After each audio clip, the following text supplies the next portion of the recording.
when it comes to these big executives doing interviews, Phil Spencer is the executive that's always doing interviews. You know, he's always getting quoted.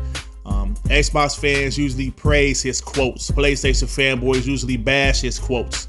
You know how it goes. Now, Jim Ryan is a guy that doesn't do a lot of interviews. So when he does an interview, we want to hear what he has to say. And Jim Ryan did an interview with Games Industry. Now, there's a love-hate relationship with some PlayStation fans about Jim Ryan.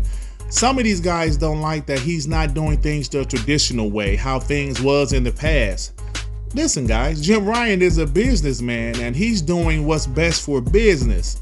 Now, in his interview, he said some very interesting things that I want to talk about. So check out this clip, guys. I hope the PlayStation 5, and I really believe the PlayStation 5 will be Sony's biggest and best and most loved PlayStation yet. I hope that will happen. I'd also like to see a world where the games that we make at PlayStation can be enjoyed by many tens of millions of people, perhaps hundreds of millions of people.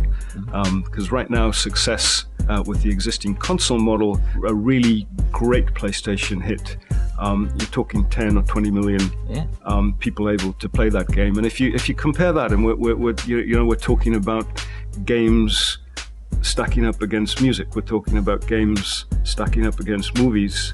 Music and movies, they can be enjoyed by almost limitless audiences. And I think some of the art that our studios are making is some of the finest entertainment that's been made anywhere in the world. And to kind of gate the audience for the wonderful art, the wonderful entertainment that these studios are making, to gate the audience for that at 20 or 30 million frustrates me. And I'd love to see a world where hundreds of millions of people can enjoy them. Now, I know some PlayStation guys, they just don't like Jim Ryan. They get mad at him when they're putting their games on PC. Listen, guys, did you hear what the guy said? He would love a world where hundreds of millions enjoy our games. Now, honestly, I don't think he's talking about a Xbox Gamepass type of service. I don't think that they will put their first-party games on PS Now day and date. I don't think they would do that. But I think he's talking about PC and maybe cloud eventually. We see they're already putting their games on PC. They literally acquired a studio who specialize in porting console games to PC. So that should tell you right there, they're going to put their first party on PC. Will these games be day and date? I don't know. Maybe, maybe not. Who knows at this point? But they want their games to be played by millions. Jim Ryan himself said a top PlayStation exclusive, a hit PlayStation games only sells between 10 to 20 million. That's absolutely phenomenal numbers, don't get me wrong. But when you look at the console fan base, 120 something million PS4 owners out there, and a game like Ghost of Tsushima, which was an incredible game, I absolutely loved it, only sold 6.5 million. Think about that. Who knows how much that game costs? PlayStation single player games are amazing. I love most of them. They're incredible games, great graphics, great stories. But think about this for a second. These games take millions of dollars. They're hiring real actors to have mocap. These development teams are 200 to 300 people. A game like The Last of Us 2 was worked on by over 2,000 people. These people are not working for their health. They're working for money. Sony has to pay these people. They have to pay them. So I need people to understand Jim Ryan is making a lot of sense. He's making a lot of sense. I know some of these PlayStation fanboys don't want to hear it. Just like back in the day, some of these Xbox fans didn't want to hear it when they were saying, oh, Phil, why are you guys putting your games on PC? Because Xbox saw this shit coming. They saw how much these games were taking to develop. How much money these games were taking to develop. They saw that shit. They came up with something like Xbox Gamepass. PlayStation, I don't think they're going to do an Xbox Game Pass like service.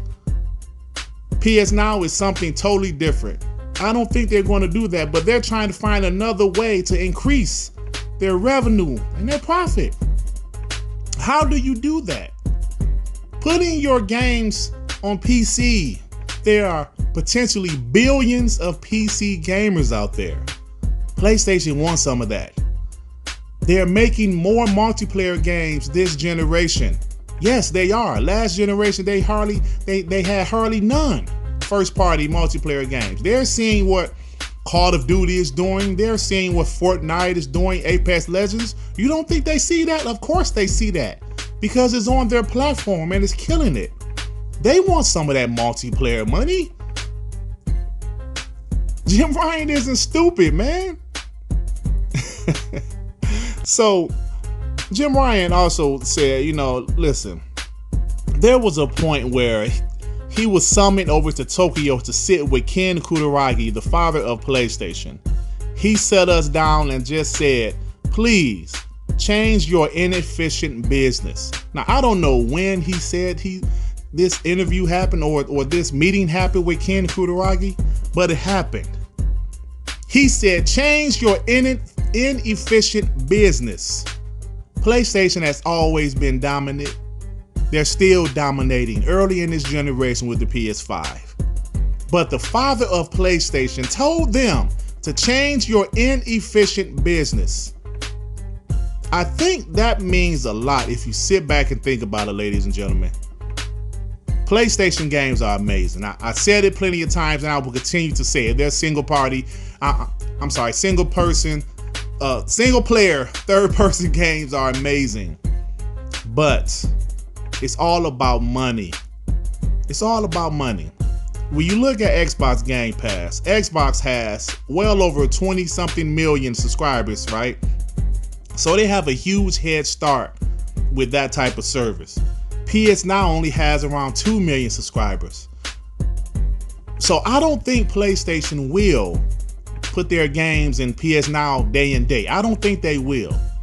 At this moment, I don't think that, but who the hell knows? So these are things we have to sit back and realize that Jim Ryan is not a dummy. He's a businessman. For years, PlayStation fanboys said they would never do this. PlayStation would never put their games on PC. Bullshit. Absolute bullshit. Us as gamers, we must stop saying what these companies will or won't do. We don't know what the hell they will or won't do. Xbox Game Pass is something that benefits us gamers. And Xbox has the capital to do a service like Xbox Game Pass. I'm not so sure PlayStation will do that. Do they have the capital? Probably not. Or maybe they do, but maybe they just don't want to do something like Xbox Game Pass at the moment. But they're definitely putting their games on PC. It's already started. And if you think about a company like Nintendo, their first party games is night and day from Sony's and Xbox first party games. There's a guy named Gene Park. He's a game reporter over there at the Washington Post. He said, imagine spending God knows how much making a high production game like Ghost of Tsushima, complete with actors and marketing and with flute players, and selling 6.5 million. Meanwhile, it still can't catch up to Luigi's Mansion 3, a spin-off game Nintendo shows off on YouTube. He's 100% right. Nintendo is the exception. Their games are not $250 million, budgets. Nintendo games, I don't know how much the budgets are, but I'm sure it's under 20 million for some of their games, for most of their games. And Nintendo first party games sell 30, 40 million. Smash Brothers will sell 40 million. Super Mario game will sell 40. Zelda will sell 30 or 40. So they're the exception to this. But when it comes to Xbox and PlayStation, they're big games. Halo Infinite is going to be massive. This game has been in development for 6 years. You know how much this game costs to make? I'm sure that $500 million rumor, there's some truth to that. We obviously can't confirm that, but just think about it. 6-year development cycle, tons of employees, other smaller teams helping them out. Yeah, that budget is massive.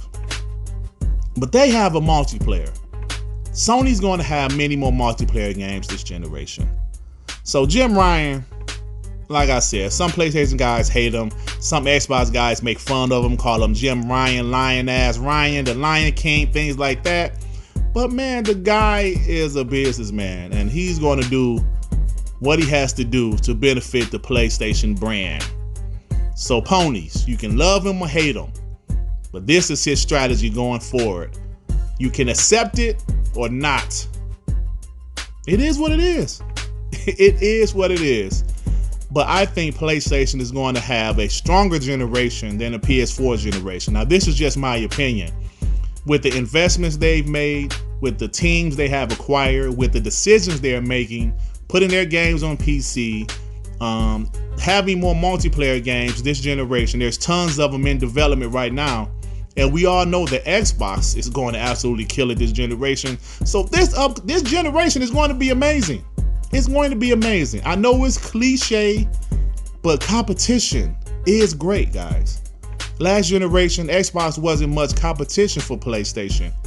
But if you think about what happened last generation, PlayStation outsold the Xbox damn near 3-1. But at the end of the day, their money wasn't 3-1 to Xbox. Yes, I'm just saying. Of course, they made more money than Xbox. But with how many more consoles they had sold, they outsold Xbox with. They should have made way more money than that. Maybe they noticed how things like Xbox Gamepass and some of these service games works. Trust me, they're paying attention. Well, anyway, guys, I got to get up out of here. If you like this video, please hit the like button. If you happen to stumble across my channel, you think I'm decent enough, why don't you go ahead and subscribe? And if you subscribe, please hit that notification bell to know when my black ass is doing some new content, baby. All right, everybody. Peace and love. Peace and love. Shit. Damn, man.